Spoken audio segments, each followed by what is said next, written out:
사사기 6장 11절 말씀부터 18절 말씀까지 저와 함께 교독하겠습니다. 제가 먼저 봉독하겠습니다.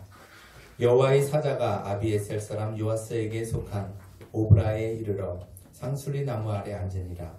마침 요아스의 아들 기드온이 미드안 사람에게 알리지 아니하려 하여 밀을 포도주 틀에서 타작하더니 여호와의 사자가 기드온에게 나타나 이르되 큰 용사여 여호와께서 너와 함께 계시도다 하매 기드온이 그에게 대답하되 오 나의 주여 여호와께서 우리와 함께 계시면 어찌하여 이 모든 일이 우리에게 일어났나이까.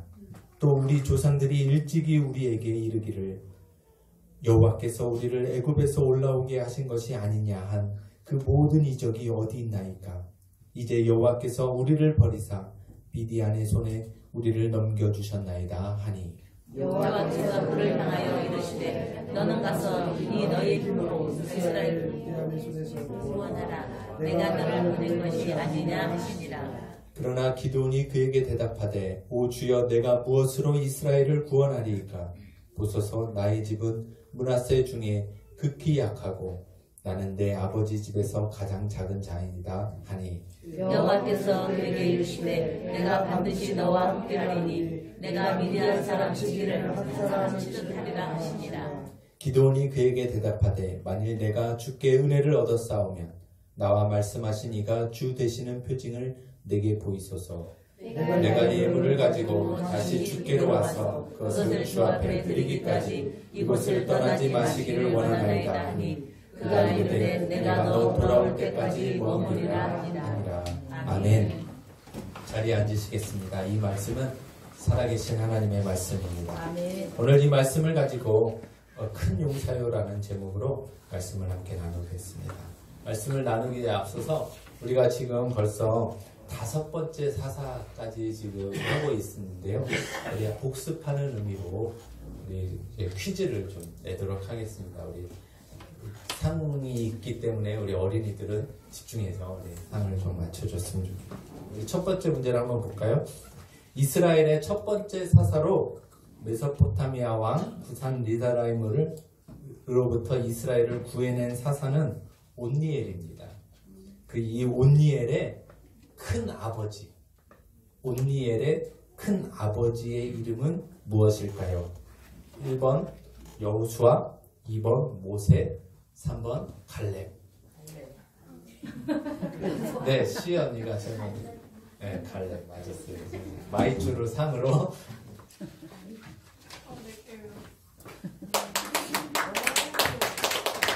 자, 문제가 또 있어요. 우리 시연이 빼고 또 한번 보겠습니다. 우리 나머지 분들도 잘 맞춰주시면 되겠습니다. 이 사사는 이스라엘의 두 번째 사사로 왼손잡이였던 사사입니다. 그는 모압왕 에글론을 쳐서 물리쳐서 이스라엘을 구원했습니다. 이 사사의 이름은 무엇일까요? 1. 삼손, 2. 에훗, 3. 에서. 네, 승리. 에훗 2번. 네, 맞았습니다. 박수 한번 쳐주세요.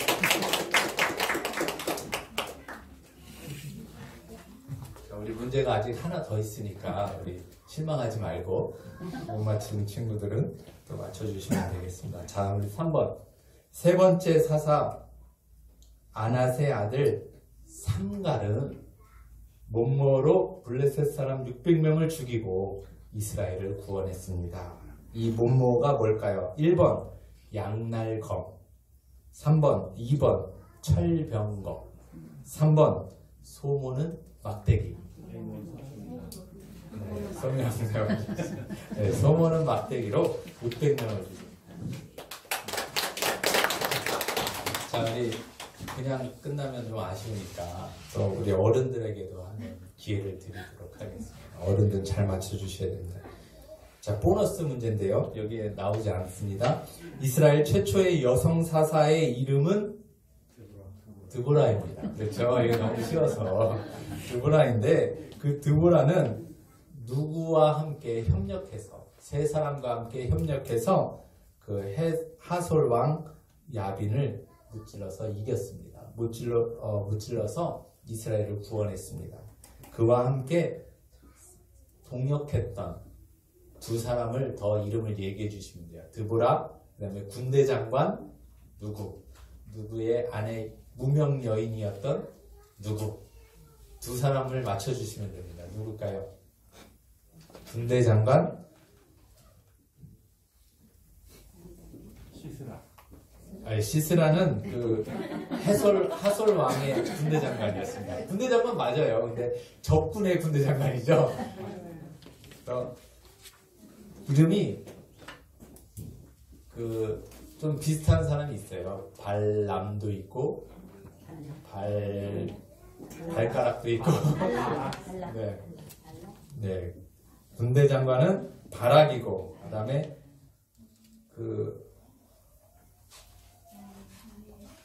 겐 사람 누구였죠? 여인 헤벨의 아내. 예, 은세가 맞췄어요. 야에. 자, 은세. 자, 이거를 우리 나눠서 같이 먹어야 돼요. 감사합니다. 자, 우리 생각보다 우리 말씀을 그래도 잘 듣고 계신 거죠? 예, 감사합니다. 우리 말씀 통해서 이렇게 잘 아시고, 또 여기 뒤에 보시면 주보 뒤에 내용을 적으시면서 이 말씀을 들으시면 기억이 조금 더 많이 남게 됩니다. 그래서 말씀을 잘 기억하시는데 들으시면서 적으시면서 한번 말씀을 들으셨으면 좋겠습니다. 오늘은 5번째 사사입니다. 이스라엘의 5번째 사사인데, 우리가 기드온 하면 뭘로 유명합니까? 기드온과 300 용사에서 유명한 사사 기드온입니다. 그래서 기드온과 300 용사 하면은 막 대단한 업적과 대단한 일을 벌였던 그런 멋있는 그런 사사로 기록되고 있습니다. 기억되고 있습니다. 자, 그런데 오늘 이 말씀을 주시는, 오늘 본문 말씀을 통해서 우리에게 주시는 3가지의 교훈의 말씀을 오늘 우리가 듣기 원합니다. 그 말씀을 한번 살펴보시고 우리도 하나님 앞에 큰 용사로 쓰임 받으시는 저와 여러분이 되시길 주님의 이름으로 부탁드립니다. 아멘.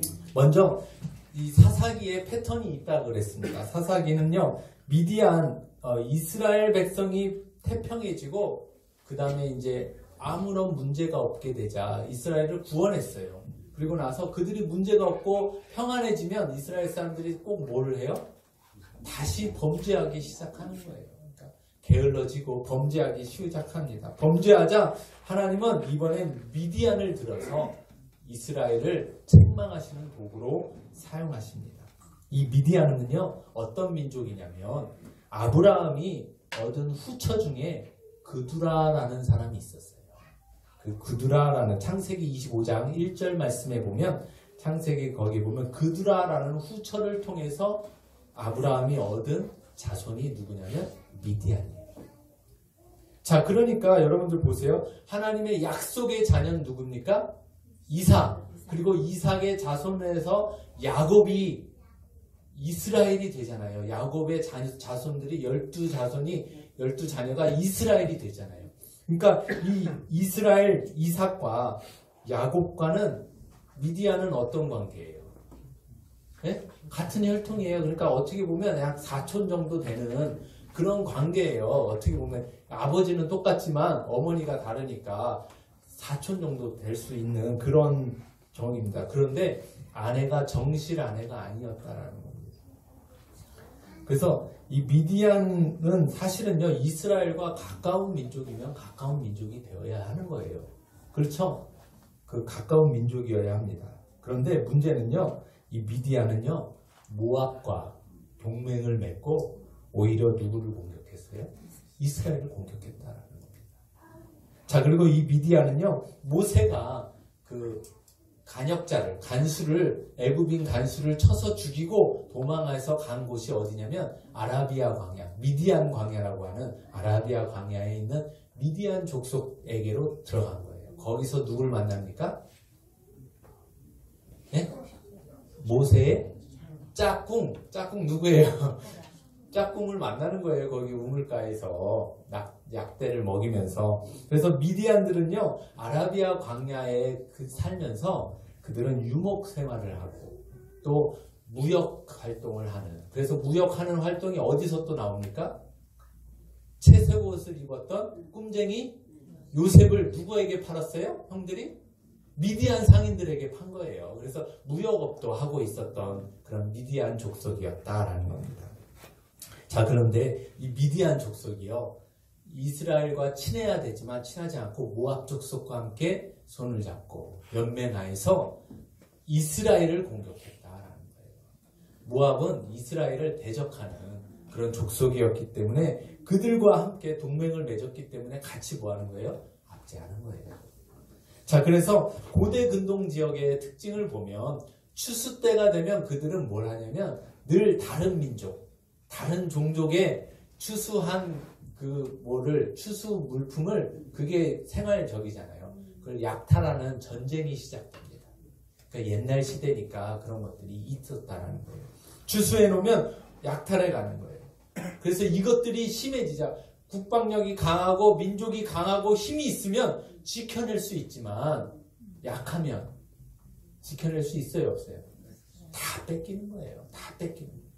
추수해 놓으면 기껏 추수해서 곳간에 쌓아두면 누가 와서 가져가요? 미디안이 와서 싹 쓸어 가는 거예요. 그러니까 이 가운데 산속에 숨어서 이스라엘 백성들은 곡식도 저장해야 되고 산에다가 굴을 파고 숨겨놔야 되고, 그 다음에 거기에 숨어서 적군이 쳐들어온다 그러면 숨어 있어야 되고, 그들이 다 나가와 보면 집도 모든 것들이 다 폐허가 되고 논밭에 있는 모든 곡식을 싹 쓸어가는 메뚜기 떼와 같았다라고 오늘 성경 말씀에 기록하고 있습니다. 자, 그러면 2절 말씀에 보면 와서 보니까 곡식을 싹쓸이해 가서 메뚜기 떼와 같았다. 이런 표현이 오늘 말씀에도 나오고 있습니다. 자, 그러면 왜 이스라엘에게 이러한 재앙이 만났을까요? 이런 어려움이 찾아왔을까요? 그 이유를 오늘 본문은 1절에 이렇게 설명하고 있습니다. 1절 말씀을 다 같이 한번 6장 1절입니다. 다 같이 읽겠습니다. 시작. 이스라엘 자손이 또 여호와의 목전에 악을 행하였으므로 여호와께서 7년 동안 그들을 미디안의 손에 넘겨주시니. 자, 무엇을 행했어요? 이스라엘 백성이 하나님 앞에서 또 악을 행한 거예요. 그러자 하나님은 그들을 7년 동안 미디안의 압제 가운데 두셨다라는 겁니다. 우리가 이 사사기에 나오는 반복되는 사이클을 한번 지난번에 알려주셨는데요. 우리 이걸 한번 사이클을 한번 보여주실까요?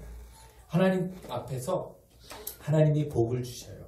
그래서 땅이 평안해지고 소출도 많아지고, 그러면 이스라엘 백성들이 뭐 하기 시작한다 그랬어요? 죄를 짓기 시작해요. 그러면 하나님은 또 뭐 어떻게 하세요? 하나님은 그냥 내버려 두실 수 없잖아요. 죄 가운데 있을 수 없잖아요. 그래서 그들을 징계해서 미디안을 통해서 주변의 국가들을 통해서 재앙을 통해서 여러 가지 어려움을 통해서 그들을 징계하시면서 돌아오라라고 말씀하시는 거예요. 그러면 이스라엘 백성들은 그것을 듣고 뭐 해야 되겠습니까?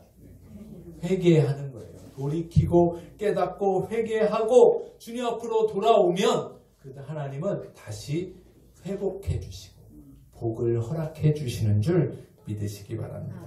여러분들, 마치 부모가 자녀들이 잘못된 길로 갈 때 그냥 내버려 두지 않잖아요.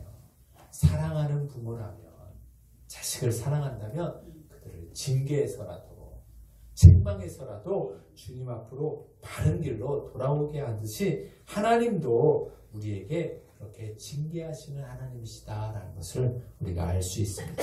그런데 하나님은요, 처음부터 우리에게 매를 드시는 분이 아니다라는 거예요. 말씀으로도 경고해 주시고 주위의 환경과 여러 가지 어려움을 통해서 우리에게 뭐 해주신다라는 거예요? 경고해 주신다라는 거예요. 우리도 처음부터 자녀들을 키워보니까 우리 소명이 시연이가 요즘은 그래도 매 맞을 일이 별로 없어요. 어렸을 때는 그래도 매를 많이 맞았는데, 근데 매를 맞을 때 바로 매를 때립니까? 아니잖아요. 너 그렇게 하면 안 된다. 이거 안 되는 거야. 가르쳐 주는 거예요. 하지 마. 이렇게 하는 거야. 이렇게 하면 안 돼. 라고 가르쳐줘서 경고를 하잖아요. 경고를 하고. 또 이제 말귀를 좀 알아들을 때가 되면 제가 은연중에 이렇게 얘기를 해요. 드디어 매가 때가 찼다. 때가 차간다. 이렇게 경고를 줘요. 그러면 아이들이 알아듣고 이제 조심하는 거죠.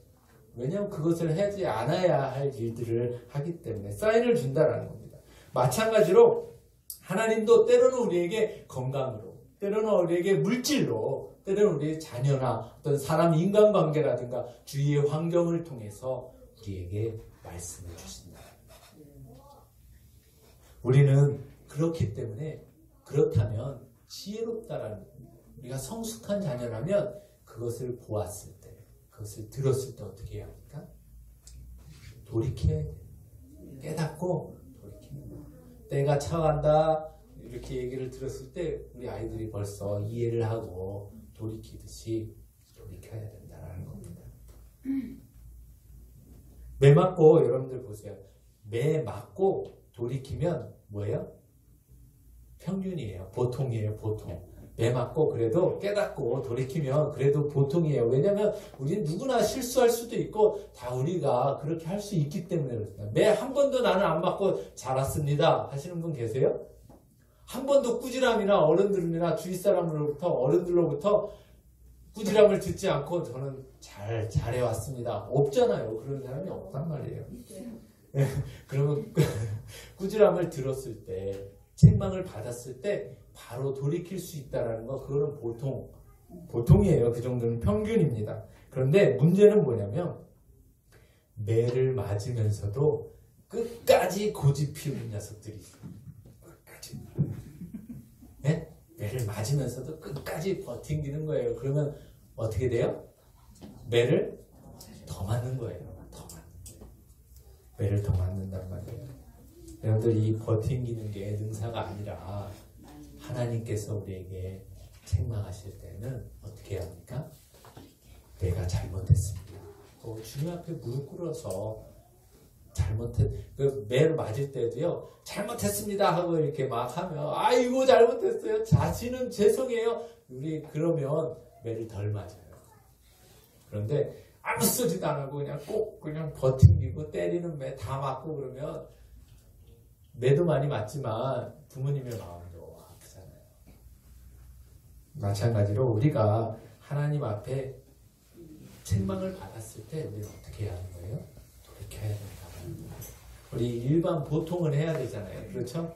이스라엘도 이 보통 평균은 한 것 같습니다. 이 미디안을 통해서 매를 드시자마자 불나게 맞고 나니까 이제 이스라엘 백성들이 어떻게 했어요? 6절 말씀 한번 보겠습니다. 오늘 본문의 6절 시작. 이스라엘이 미디안으로 말미암아 궁핍함이 심한지라 이에 이스라엘 자손이 여호와께 부르짖었더라. 여호와께 부르짖기 시작했다라는 거예요. 자, 우리 사사시대에 이스라엘 민족을 보면서 우리는 좀 어떻게 보면 이스라엘 사람들이 너무 어리석은 것 같아 보여요. 어떻게 또 저 죄를 졌다가 또 맨날 매 맞고 돌이키고 매 맞고 돌이키고 또 매 맞고 돌이키고, 이게 바보 같아 보이는데요. 사실은요, 이 이스라엘 민족의 모습이 누구의 모습이에요? 우리의 모습이다. 우리도 하나님 앞에 죄짓고 또 떠난다. 하나님 앞에 또 책망받고 또 잘못했습니다. 주여 천부여 의지 없어서 손 들고 옵니다. 이렇게 회개하고 또 돌아가고. 그게 우리의 모습이다라는 겁니다. 자, 우리 자동차를 예를 들었을 때 자동차를 이렇게 늘 정비를 해갖고 타시는 분이 있어요. 늘 때가 되면 갈아줄 거 갈아주고 뭐 자꾸 조이고 뭐 하고 해서 정비하시는 분이 계시고, 또 어떤 분들은 자동차를 잘 모르시기도 하지만 그냥 자동차가 가다가 쓰니까 어이구 이거 섰어요 하고 전화해서 고치고, 이거 문제가 생기니까 어이구 문제가 났다고 고치고 하시는 분들도 있습니다. 자, 여러분들 그런데요, 보세요. 정비를 늘 한다고 자동차가 고장이 납니까 안 납니까? 자동차 정비를 늘 해도 고장 날 수는 있고, 또 소모품 부품들은 갈아주고 해야 되는 거예요. 마찬가지로 무슨 얘기냐면, 그러나 여러분들 고장 난 후에 정비를 한 차와 한 번도 정비를 안 하고 고장이 나서 그때서야 고치는 차와 그 차의 차이는 어떻게 되겠습니까? 차가 틀리다.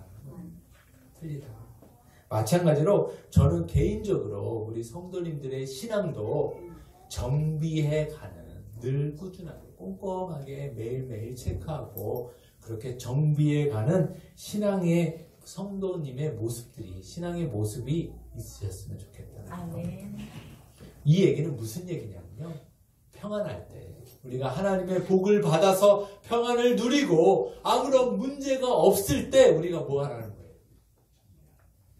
그때 기도도 하고 하나님과 교제하고 말씀을 통해서 하나님과 묵상으로 교제하고 또 말씀 듣고 이 말씀에 순종하는 훈련도 하고 또 이런 훈련을 통해서 하나님 앞에서 이 하나님 말씀 붙드는 순종하는 훈련이 되어졌을 때 어려움이 찾아와요. 그때 우리는 뭐 할 수 있는 거예요? 하나님 말씀 붙들고 흔들리지 않는 거예요. 아멘. 평소에 이런 훈련이 우리가 안 돼 있으면 갑자기 어려움이 찾아오고 문제가 생겼을 때 우리가 주님 앞에 무릎 꿇어 기도할 것 같지만 그 말씀 붙들고 담대하게 서고 나아갈 수 있을 것 같지만 요동치 않을 것 같지만 그렇지 않더라.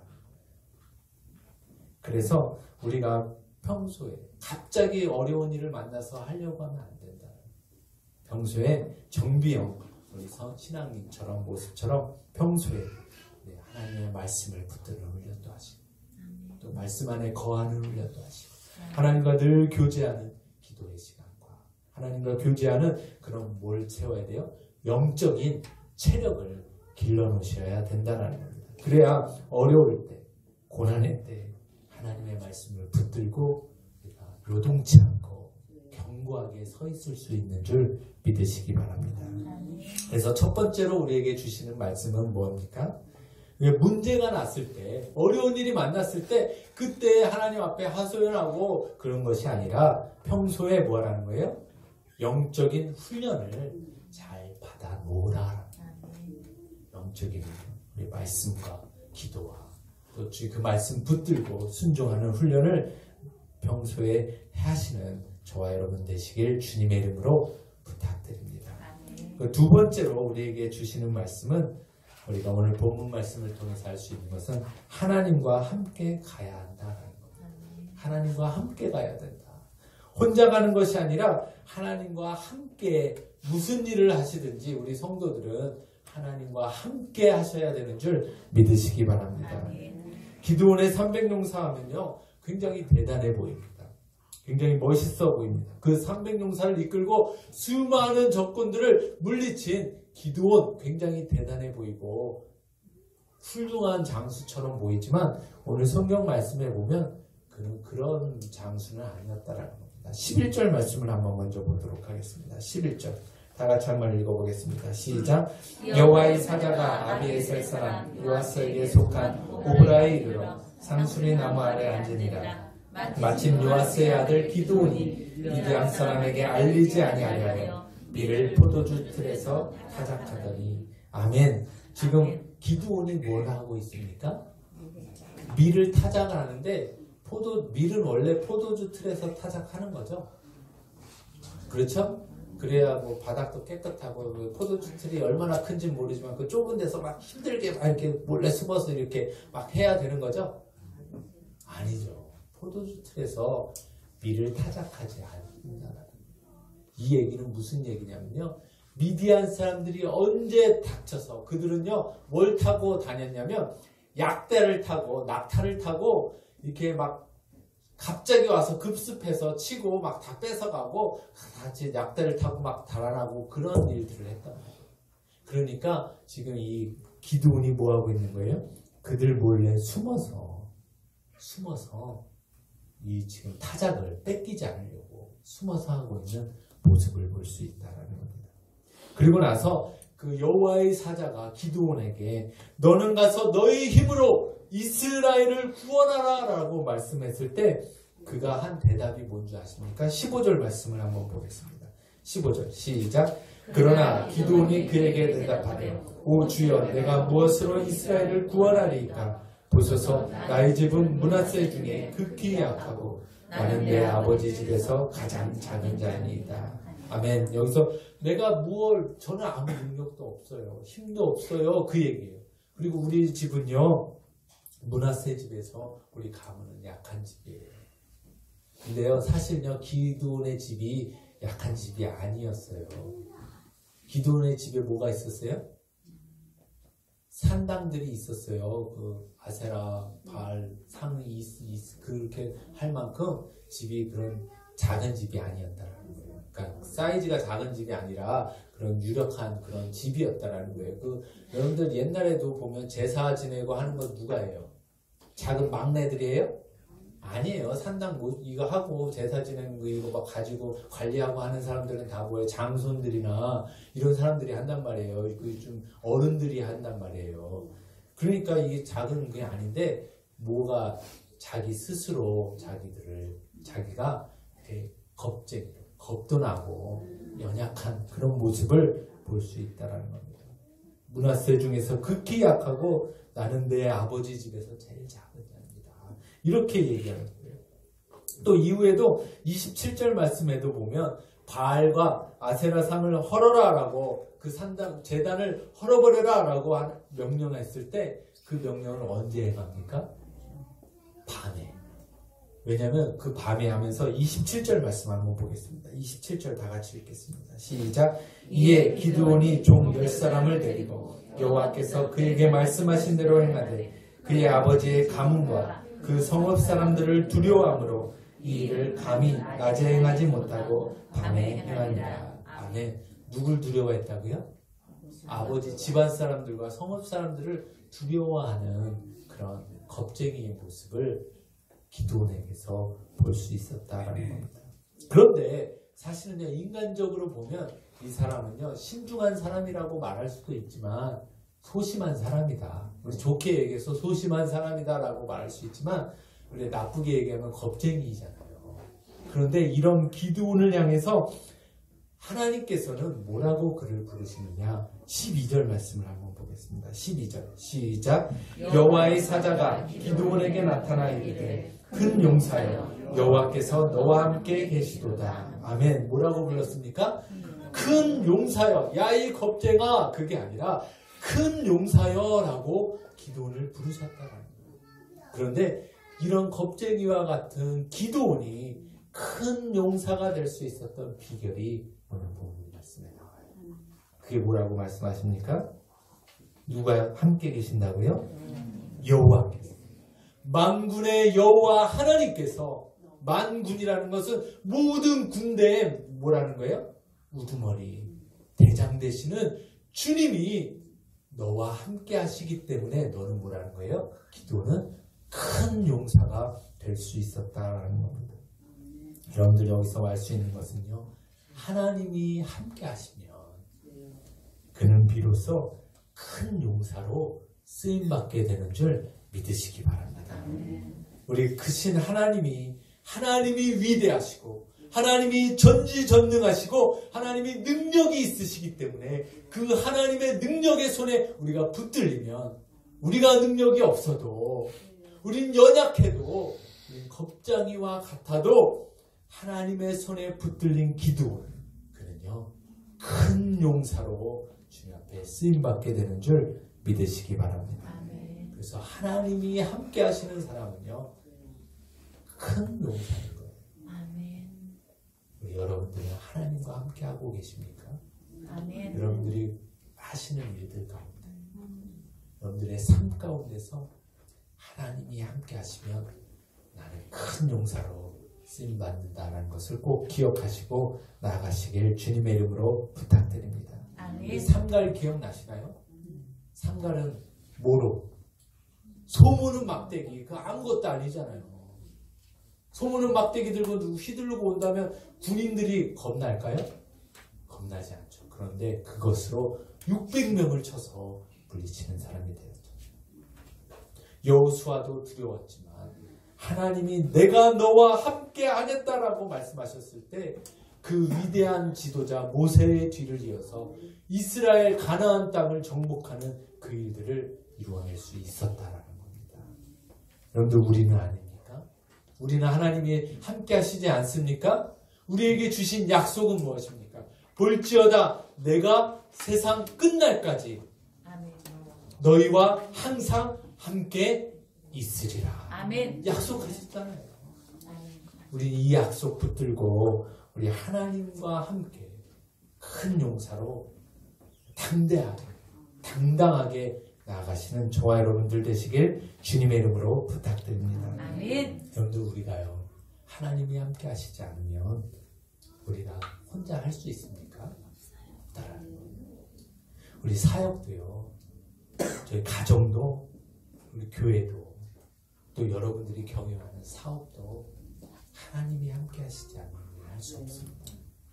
우리 이것을 늘 고백하시면서 하나님이 나와 함께 하심을 늘 구하시고 그것을 인정하시고 선포하시길 주님의 이름으로 부탁드립니다. 아멘. 마지막 세 번째로 우리에게 주시는 말씀은 하나님이 주시는 확신을 가지고 나가라는 거예요. 아멘. 이 확신을 우리가 오늘 붙들어야 합니다. 자, 오늘 17절 말씀을 한번 보겠습니다. 17절 말씀. 기드온이요 처음부터 큰 겁쟁이였기 때문에 믿음이 있었던 사람이 아니라는 거예요.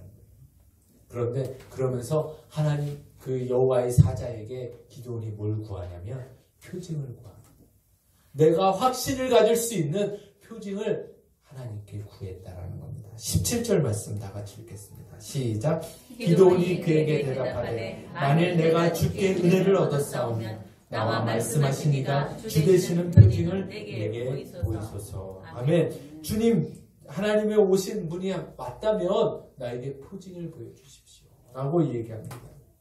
사실은요 이 얘기를 들으면 좀 서운할 것 같습니다.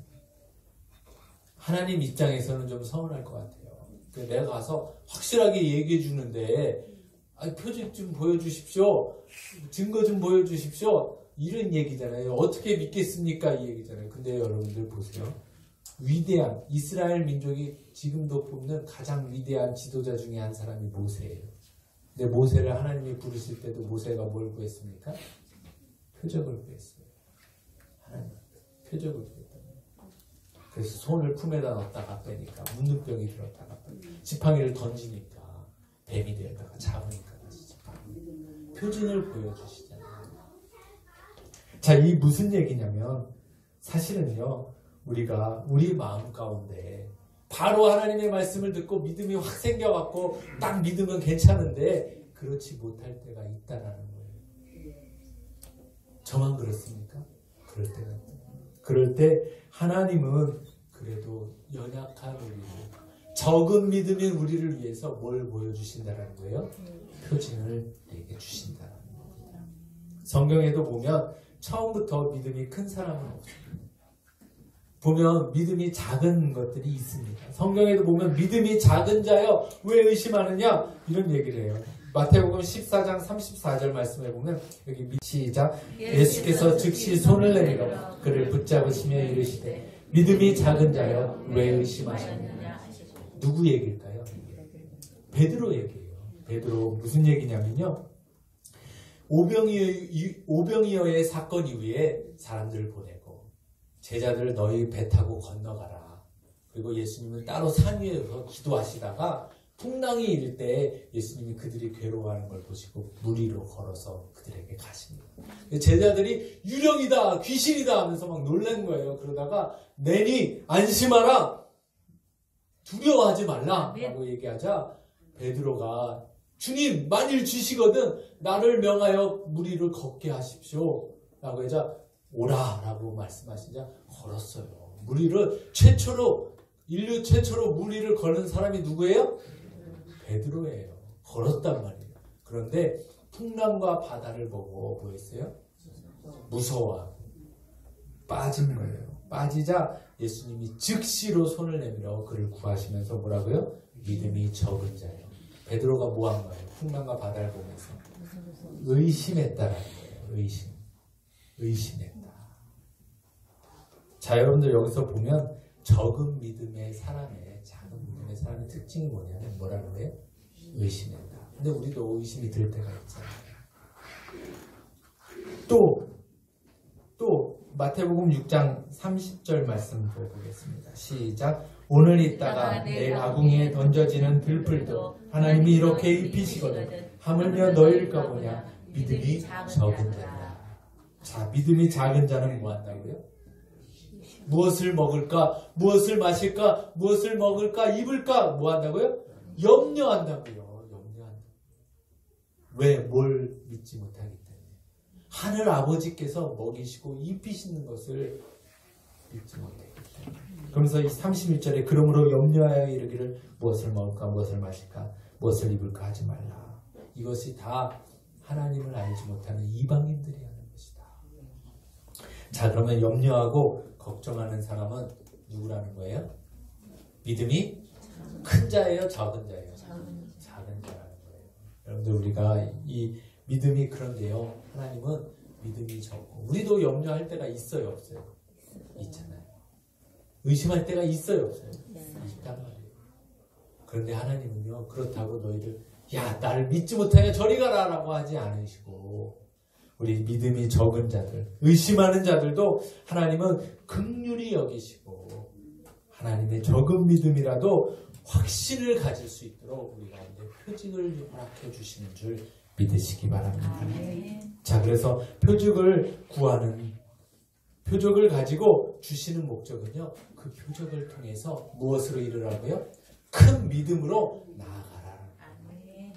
우리 삶의 표적을 하나님이 우리 삶 가운데 주실 때가 있습니다. 구하시기 바랍니다. 아멘. 그 표적을 통해서 여러분들의 믿음을 큰 믿음으로 하나님은 이끌어 가시길 원하신다는 것을 기억하시길 주님의 이름으로 부탁드립니다. 아멘. 그래서 기드온이 가서요. 염소를 잡고 무교범을 만들고 그 다음에 떡과 국을 가지고 왔어요. 고기와 국을 갖고 와서 그것을 드리니까 바위 위에 쏟아 부었고 그것을 지팡이로 대니까 불이 나와서 그것을 살랐습니다. 그러면서 이것이 하늘로부터 하나님으로부터 온 사자임을 표징을 보여주는 거예요. 그 표정을 보고 기드온의 반응은요. 내가 여호와의 사자를 대면하여 봐서 슬프겠습니다. 왜냐하면 이스라엘 민족들은 하나님을 대면해서 보면 죄 가운데서 보면 뭐 한다고 그랬어요? 죽는다고 알았기 때문에. 그러자 23절 말씀에 하나님이 안심하라 죽지 아니하리라. 하나님의 본적이 그것이 아니기 때문에 그렇습니다. 그래서 24절에 보면 여호와 샬롬이다. 하나님은 평강의 하나님이시다라고 기드온이 찬양하는 모습이 나오고 있습니다. 아멘. 자, 여러분들 믿음의 용사로 기드온을 쓰시기 위해서 하나님은 그에게 체험을 주시는 거예요. 표정을 주셨다는 거예요. 표징을 주셨다는 겁니다. 마찬가지로 우리의 삶 가운데서도 하나님이 우리를 큰 용사로 큰 믿음의 사람으로 이끌어 가시기 위해서 여러분들의 삶 속에서 하나님은 이적을 행하신다는 표징을 보여주신다. 여러분들 이것을 구하시기 바랍니다. 주의 사건을 통해서 어려운 일들을 통해서 특별한 일들을 통해서 어떤 주의 환경을 통해서 여러분 주의 사람들을 통해서 역사하시는 하나님을 우리는 경험할 때가 있었잖아요. 아멘. 경험하셨잖아요. 아멘. 이것들을 통해서 우리는 무엇으로 나가야 돼요? 큰 믿음으로. 아멘. 큰 믿음으로 하나님을 신뢰하고 아멘. 큰 용사와 같이 기드온과 같이 쓰임 받으실 수 있는 저와 여러분들 되시길 주님의 이름으로 부탁드립니다. 아멘. 말씀을 정리하겠습니다. 오늘 말씀을 통해서 우리에게 첫 번째 주시는 교훈은 평소에 뭘 열심히 해놔야 된다고요? 영적인 훈련을 열심히 해놔야 된다. 아멘. 그렇지 않으면 우리는 무너질 수 있다. 문제 앞에서 그래야만 하나님을 두려움 없이 변함없이 붙들 수 있다. 그리고 두 번째 우리에게 주시는 교훈은 우리가 훈련 다 받았다고 내가 다 열심히 했다고 기도 많이 했다고 혼자 가면 됩니까? 안 된다라는 거예요. 하나님과 함께 나가야 된다. 여러분들의 그 자리에 하나님과 함께 가시기 바랍니다. 여러분들의 일터에도 하나님과 함께 가시길 주님의 이름으로 부탁드립니다. 그리고 세 번째로는 하나님이 주시는 확신 가지고 담대히 나가십시오. 혹시 내 가운데 의심이나 염려나 마음이 있다면 주님께 구하시기 바랍니다. 하나님은요 자비로우시고 인자하신 하나님은 여러분들에게 표징을 베풀어 주신다. 표징을 구할 때 여러분들 베풀어 주십니다. 여러분들 그 하나님 앞에 여러분들의 삶 가운데서 여러분들의 문제 가운데서 어려움 가운데서 역사하시는 하나님의 손길을 날마다 구하시고 느끼시길 그것으로 인해서 하나님에 대한 믿음이 더욱더 자라가고 큰 믿음으로 큰 용사로 세움받는 저와 여러분들 되시길 주님의 이름으로 부탁드립니다. 아멘. 기도하겠습니다.